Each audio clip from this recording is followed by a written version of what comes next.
자, 이렇게 데이터와 관련한 직무 혹은 데이터를 직접 다루는 애널리스트 직무, 뭐 엔지니어 직무 이런 직무를 수행하기 위해서 기본적으로 여러분이 가장 할 줄 알아야 되는 가장 기본적인 스킬은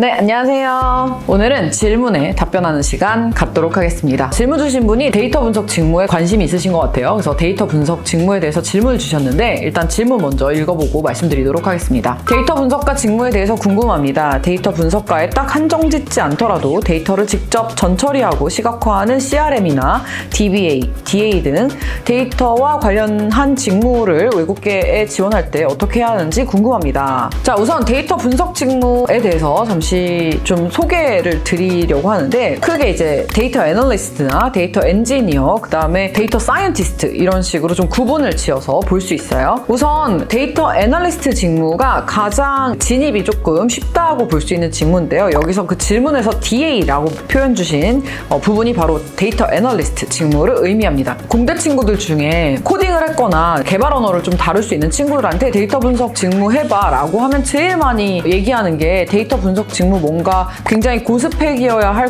것 같고 대학원을 무조건 나와야 한다고 들었다라는 질문을 제일 많이 해주십니다. 근데 실제로 제가 입사시켰던 친구 중에서 전공자가 아닌 친구들도 꽤 있었고요. 아예 다른 직무, 금융권, 은행권에서 고객 데이터 분석을 하다가 데이터 분석이란 직무에 관심을 갖고 공부를 해서 실제로 많은 연봉을 올리고 데이터 분석을 집중적으로 할 수 있는 직무에 옮겨간 사례도 있어요. 그래서 내가 데이터 관련된 전공을 하지 않았더라도 혹은 데이터 관련된 꼭 직무를 하지 않았더라도 어떤 관심이나 트리거가 있으면 충분히 그 직무로의 전환을 생각해 볼 수 있다고 말씀드리고 싶어요. 그래서 너무 처음부터 어떤 벽을 쌓고 한정을 지어놓고 나는 못 가라고 생각하지 마시고 제가 특히나 또 이렇게 얘기하는 이유가 뭐냐면 데이터 분석 직무는 앞으로도 계속적으로 수요가 있을 예정이고 전문가를 뽑으려고 시장은 하고 있는데 실제로 준비되어 있는 전문가가 그렇게 많지 않아서 수요와 공급이 매칭이 안 되는 상태이기 때문에 이런 부분들을 지금 좀 적극 활용해서 시장에 좀 뛰어들 필요가 있다라고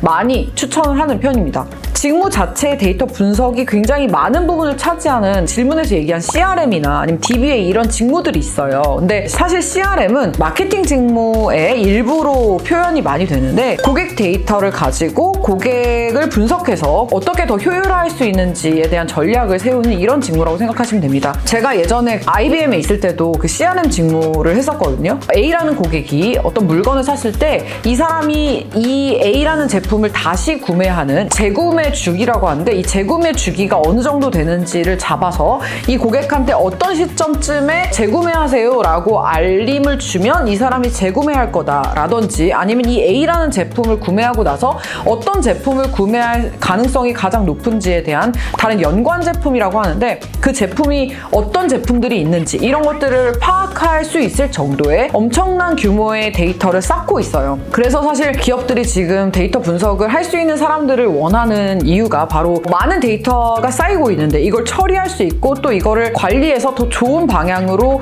기업이 갈 방향을 제시할 수 있는 이런 부분들이 필요하기 때문에 이 직무에 대해서 계속적으로 채용하고 있는 거거든요. 이런 방법론적인 부분들을 데이터를 통해서 알아내는 역할을 하는 거죠. 그래서 가설을 세우고요. 가설을 검증하는 역할을 하기도 하고요. 이 검증된 가설을 실제 A/B 테스트를 통해서 광고를 통해서 혹은 이제 DM 아시죠? DM? 다이렉트 메시지인데 EDM이라고 하면 그 이메일로 보내는 DM이에요. 근데 MDM이라고 하면 모바일로 보내는 DM인데 그 링크나 이런 것들 있죠. 지금 클릭해보세요 라고 하는 그 메시지 클릭하면 바로 이제 그 웹페이지처럼 제품 소개나 아니면 서비스에 대한 설명이 나와 있는 이렇게 창이 나오는데 거기서 여러분들이 어떻게 움직이는지에 대한 그 동선도 다 수집을 해요. 그래서 맨 위에 상단에 어떤 메시지를 놓았을 때 고객이 가장 구매를 많이 하는지 혹은 제품을 위에 놨을 때 멘트를 위에 놨을 때 이거를 다 다르게 해서 이 가설을 검증하는 절차를 거치게 됩니다. 이거를 다음 EDM을 개발하거나 다음 MDM을 개발할 때 활용합니다. 그래서 이런 것들을 고객 데이터를 다 수집해서 고객의 행동을 패턴을 분석해서 고객에게 더 나은 채널, 더 효과적인 메시지로 접근을 어떻게 하냐를 계속 개발하는 역할, 이게 바로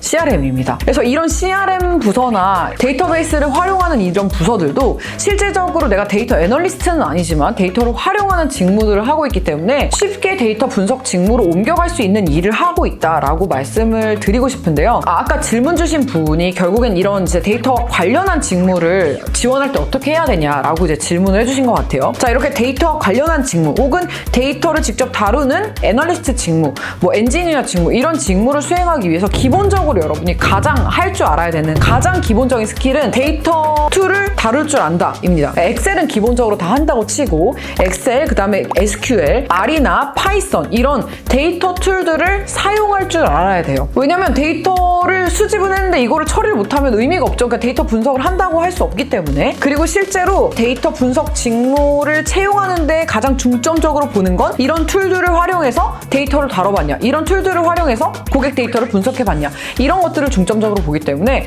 이 부분에 대한 스킬이 반드시 갖춰져 있어야 합니다. 그리고 이 스킬이 갖춰져 있다라고 했을 때 그 다음은 그 시각화 툴을 활용할 수 있냐에 대한 부분입니다. 뭐 태블로도 있고 다양한 시각화 툴들이 있는데 내가 분석한 데이터를 수치적으로 혹은 시각적으로 보여줄 수 있는 이런 부분들이 함께 이제 이루어져야 데이터 분석을 했어요, 데이터 분석을 이렇게 했는데 이 결과가 이래요 라고 보여줄 수 있는 거고, 그래서 여러분들이 공고를 보면 그 요건에 이렇게 시각화 툴을 활용할 수 있는지에 대한 내용이나 분석 툴을 활용할 수 있는지에 대한 요건을 보고 있습니다. 그래서 그런 것들을 여러분들이 직접 배우기 위해서 또 교육 과정을 수강을 하시거나 부트캠프라는 게 있어요. 그래서 이런 데이터 분석을 혹은 이제 AI까지 다뤄보는 이런 전반의 과정을 경험해 볼 수 있는 부트캠프를 통해서, 혹은 이제 사이드 프로젝트라 그래서 여러분들이 기업에서 동아리처럼 혹은 이제 뭐 학회처럼 이런 부분들을 따로 해볼 수 있거든요. 이거에 대한 경험치들이 모여서 여러분의 이력서에 들어가 있어야 적어도 내가 데이터 분석에 지원할 수 있다, 혹은 데이터 분석과 관련한 직무에 지원할 수 있는 상태다라고 할 수 있을 것 같습니다. 다시 좀 정리해서 말씀을 드리면 데이터 분석뿐만 아니라 데이터 분석과 관련한 직무로도 여러분이 나중에 데이터 분석 직무로 옮겨갈 수 있는 방향을 좀 만들어 볼 수 있는데, 이거를 하기 위해서 필요한 스킬셋은 기본적으로 엑셀, SQL, R, 파이썬과 같은 데이터 툴을 활용하는 거, 그리고 이거에서 넘어서 여러분들이 시각화를 할 수 있는 툴을 활용할 수 있는 거, 이런 부분들을 갖춰야 한다고 생각하시면 될 것 같고요. 이 외에 엔지니어나 사이언티스트가 되려면 조금 더 딥한 지식들이 요구가 돼요. 일반적인 개발 언어도 좀 활용할 수 있어야 할 거고요. AWS라 그래서 아마존 웹 서비스를 직접 연동해서 활용할 수 있는 이런 스킬들도 필요할 수 있고요. 나중에는 이런 데이터들을 단순히 수집된 데이터를 처리하는 역할만이 아니라 이걸 수집할 수 있는 언어를 설계하고 코드를 짤 수 있는 정도까지 가야 이 엔지니어와 사이언티스트가 될 수 있는 거거든요. 그래서 그런 부분들을 추가적으로 나중에 할 수 있게끔 일단 밑바탕을 만들어 놓고 이제 하나씩 늘려가는 식으로 하면 여러분이 전공자가 아니더라도 혹은 관련 직무를 기존에 하지 않았더라도 데이터 직무를 할 수 있는 방법을 만들어갈 수 있다고 보시면 될 것 같습니다. 네, 제가 오늘 준비한 내용은 여기까지고요. 제가 말씀드린 내용들을 활용해서 여러분 취업에 도움이 많이 되었으면 좋겠습니다. 좋아요, 구독 많이 눌러주시고요. 다음 영상에서 또 만나뵙도록 하겠습니다. 안녕!